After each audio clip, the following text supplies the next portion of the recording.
Assalamualaikum warahmatullahi wabarakatuh, pemirsa Muslimah Delhi dimanapun Anda berada. Saat ini saya sedang berada di Istana Maimun, salah satu jejak peninggalan Islam di Tanah Delhi. Sebelumnya, saya dan kru Muslimah Delhi mengucapkan terima kasih yang sebesar-besarnya kepada ratusan ribu penonton pada pemutaran film premier Jejak Khilafah di Nusantara II pada momen Maulid Nabi beberapa hari lalu. Akhirnya, Benang Kusut telah terpintal kembali menjadi cerita tersusun dan rapi, memupuk asa kita, perjuangan kita demi melanjutkan kehidupan Islam dan melanjutkan perjuangan para pendahulu kita.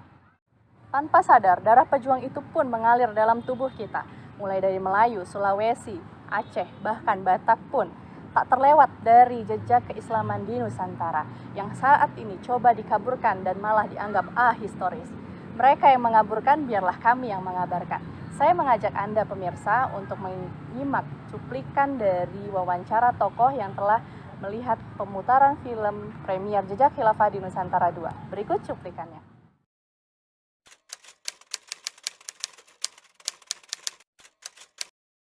Ya Allah ya, amazing.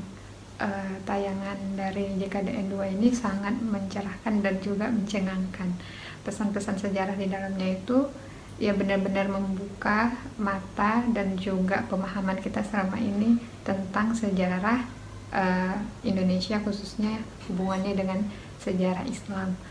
Dan sebelum-sebelumnya kalau mau kita telusuri belum ada penelitian yang sejenis ini, dan semoga ini jadi inspirasi, jadi batu loncatan untuk para ilmuwan muda yang ada di Indonesia untuk terus bersemangat menggali kebenaran dan sejarah yang ada di Indonesia.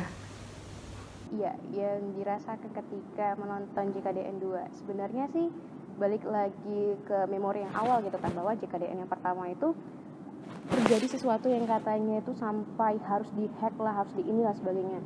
Jadi itu yang membuat saya semakin tertarik, kenapa, ada apa dengan JKDN yang selanjutnya ini gitu kan. Dan akhirnya saya menonton, tapi alhamdulillah di JKDN yang kedua ini tidak terlalu banyak rintangannya. Dan saya menyaksikan sendiri bagaimana ya penulis dan sutradaranya itu menyampaikan gitu kan film-film yang sejarah dokumenter gitu kan. Dan jelas di film itu ada beberapa pertanyaan sih sebenarnya waktu di SMA, kenapa begini, tetapi di buku pelajaran tidak disampaikan, tidak dilampirkan mengapa. Seolah bahwa sejarah itu terputus-putus. Nah, tentu ini kan menjadi pertimbangan. Ada apa gitu? Sebagai seorang pemikir, tentu kita ingin berpikir, jelas ini gimana. Dan alhamdulillah sekarang itu mungkin saya dapat di JKDN kedua ini. Karena mungkin bisa dibilang untuk menonton film ini harus benar-benar fokus. Karena di awal yang menceritakan tentang film di Turki, kemudian balik dia ke Indonesia, dari mulai masuk dari ke Barus, naik ke Aceh, kemudian ke Jawa, dan tersebar di Indonesia, dan balik lagi ke Turki. Nah ini kan seolah dia punya benang merah yang berkesinambungan, jadi merasa senang aja gitu kan. Wah ini dapat gitu jawabannya dari pertanyaan-pertanyaan di masa lalu gitu. Jadi senang lah.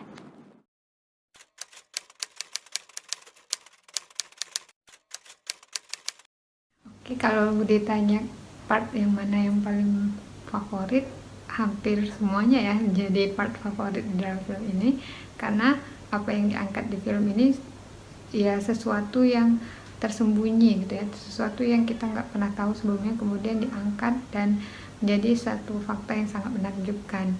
Nah, sebut saja misalnya tentang perjuangan para sultan dan juga raja-raja di Tanah Delhi sebagai salah satu wilayah yang menjadi bagian dari yang punya hubungan gitu ya dengan kekhilafahan Islam. Dan dari situ juga kita akhirnya mengetahui sangat dekat hubungan khilafah Islam itu dengan Nusantara gitu, salah satunya di Tanah Delhi dengan coraknya yaitu Melayu.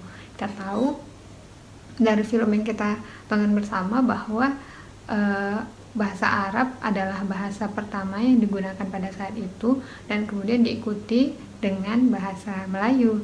Nah, kita tahu bahasa Melayu juga bahasa yang berpengaruh pada saat itu dan digunakan hampir oleh mayoritas kaum muslimin setelah bahasa Arab.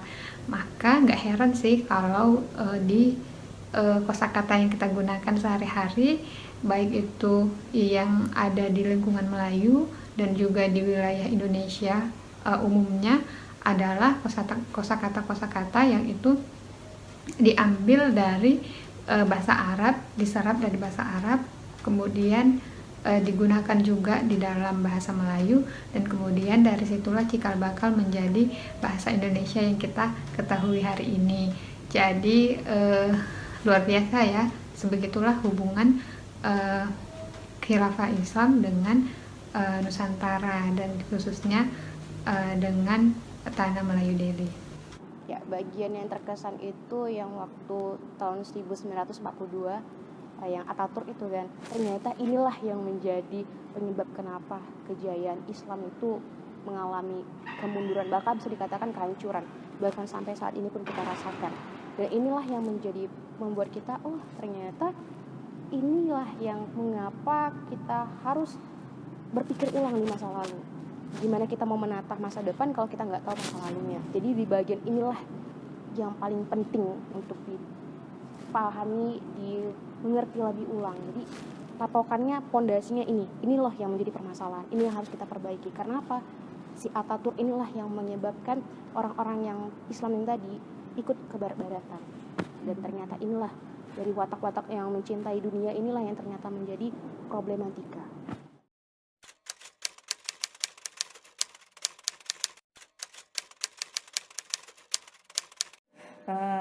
Ya, kita tahu bahwa Indonesia itu adalah negara yang kaya akan sumber daya alam. Yang salah satu sumber daya alam yang banyak terdapat di Indonesia adalah rempah-rempah. Nah, rempah-rempah itu ada beberapa jenis ya, terutamanya itu yang dulu banyak dikejar oleh penjajah, termasuk dari sana ada Portugis, Spanyol, Belanda, itu adalah lada, kemudian ada cengkeh, ada pala ya, kemudian ada kunyit juga, ada jahe gitu ya. Nah, Indonesia sangat kaya akan ini gitu. Jadi negara-negara Eropa itu tidak mengetahui adanya rempah-rempah ini di Indonesia, karena sebelum mereka masuk ke Indonesia, mereka taunya membeli rempah-rempah itu melalui pihak ketiga gitu. Jadi ada negara lain yang menjual kepada mereka, dan rempah-rempah ini sendiri itu memang sangat dibutuhkan gitu. Di sana itu dibutuhkan bukan hanya untuk aromanya ya, karena memang aroma dari rempah-rempah itu sangat memikat begitu dah. Kemudian juga itu banyak sekali manfaatnya ya, manfaatnya bagi kesehatan. Kemudian yang paling utama itu bagi mereka adalah sebagai pengawet makanan, pengawet daging terutama ya. Nah, kalau kita di orang pangan itu memang karena komponen-komponen di rempah-rempah itu memang sangat luar biasa, komponen bioaktifnya itu yang bisa memang digunakan sebagai antimikroba, termasuk juga antioksidan, dan pengawet makanan itu paling baik ya rempah-rempah itu. Jadi mereka perlu untuk mengawetkan makanan gitu. Nah, mereka sendiri nggak punya gitu, mereka nggak punya tanaman rempah-rempah itu di Eropa gitu, sehingga mereka perlu mencari ke Asia gitu. Nah, inilah yang akhirnya sampailah mereka ke Indonesia gitu. Dan ini ya dengan tujuan itu saja gitu ya. Memang awalnya tujuan mereka itu adalah untuk mencari rempah-rempah itu tadi. Kita tonton di JKDN itu kan seperti itu ya, dengan keserakahannya mereka tidak cukup hanya untuk berdagang atau berjual beli rempah-rempah, tetapi karena melihat luar biasanya sumber daya alam yang dimiliki Indonesia itu, akhirnya ada niat gitu ya untuk menjajah gitu. Nah, itu ya kita tahu cengkeh itu sepertinya memang hanya ada di Indonesia dulunya ya, di negara-negara lain itu juga sulit untuk dijumpai gitu. Nah, itu yang terjadi ya, kenapa mereka akhirnya memang menjajah Indonesia gitu. Mungkin seperti itu ya.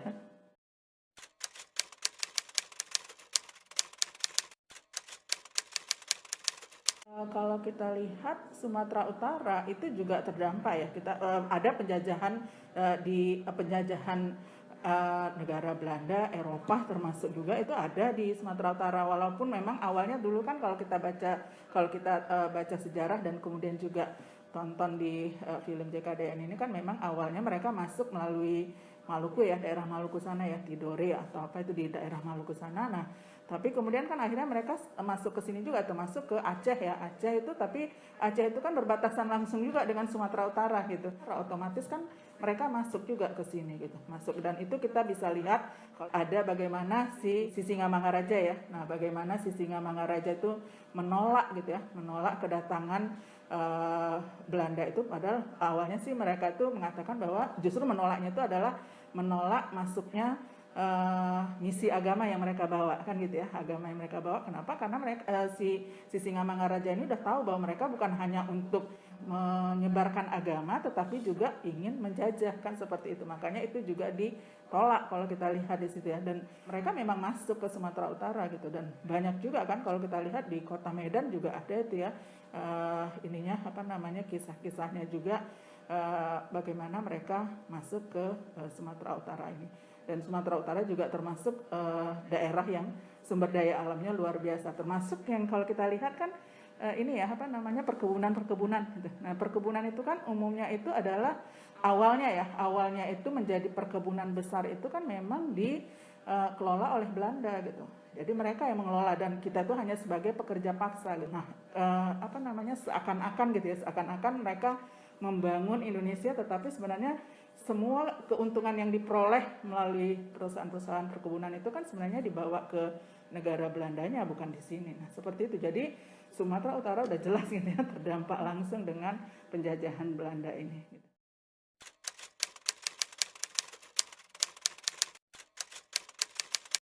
Harapannya setelah penayangan film JKDN kedua ini, semakin banyak masyarakat yang menyadari jejak-jejak kebaikan Islam yang ada di Nusantara, khususnya di Tanah Deli. Bahkan para raja dan juga para sultan saat itu menyampaikan keluh kesahnya, menyampaikan permasalahan-permasalahannya, dan juga meminta bantuan kepada Turki Utsmani yang saat itu menjadi daulah Islam dan memimpin kaum muslimin. Maka tidak kita temukan jejak-jejak memintai pertolongan kepada kafir penjajah ataupun Belanda, kecuali hanya segelintir saja. Maka untuk generasi hari ini perlu melibatkan diri, berkontribusi secara aktif dalam dakwah ideologis agar setiap sendi kehidupan yang kita jalani berlandaskan kepada kepemimpinan Islam dan juga jauh dari penjajahan. Oleh karena itu, generasi hari ini jangan mau kalah dengan perjuangan para generasi terdahulu.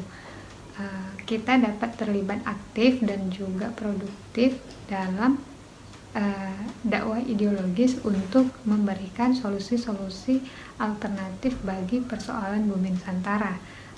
Berjuang untuk mengembalikan peradaban Islam dan tentunya tidak mau untuk dijajah. Ya, harapannya untuk masyarakat gitu kan, jangan langsung menjudge sebuah film ataupun penulis, tapi ambil dari sisi sini, ambil dari sisi ini, kemudian satukan, ini ada apa, baru tentukan sikap seperti apa gitu. Karena selama ini kita kalau mengikuti sejarah yang ini belum tentu, karena saya pernah dengar bahwa sejarah tergantung siapa penulisnya. Jadi tergantung kepentingan siapa, dan kita sebagai pembaca harus pintas, harus cerdas, harus cerdik gitu untuk memahami keduanya dan disambungkan gitu. Dan harapannya itu seperti itu. Kemudian untuk masyarakat, cerdaslah untuk melihat, cerdaslah jangan sampai kita hanya didikte saja. Sudah saatnya kita memiliki kebebasan dalam artian tidak didikte orang-orang penguasa, tapi kita cerdas untuk melihat bagaimana realita yang ada, kemudian kita mencapai tujuan kita, yaitu kesejahteraan. Dan semoga kejayaan Islam segera ada, karena kejayaan Islam adalah kejayaan yang paling ditunggu-tunggu untuk seluruh umat, bukan hanya untuk kaum muslim. Itu saja. Ya, setelah menonton film JKDN 2 ini banyak informasi baru yang kita dapatkan yang sebelumnya itu tidak kita dapatkan di dalam pelajaran sejarah. Luar biasa pelajaran sejarah yang kita dapatkan ini yang sumbernya bukan dari yang sebenarnya ya. Jadi banyak sekali ditutup-tutupi fakta-fakta yang sebenarnya di dalam pelajaran sejarah yang kita dapatkan di sekolah. Jadi pesan saya, ayo kita tonton kembali. Saya saja akan mengulang kembali menonton film JKDN 1 dan 2 gitu ya, sehingga kita bisa mendapat informasi yang benar tentang sejarah Indonesia.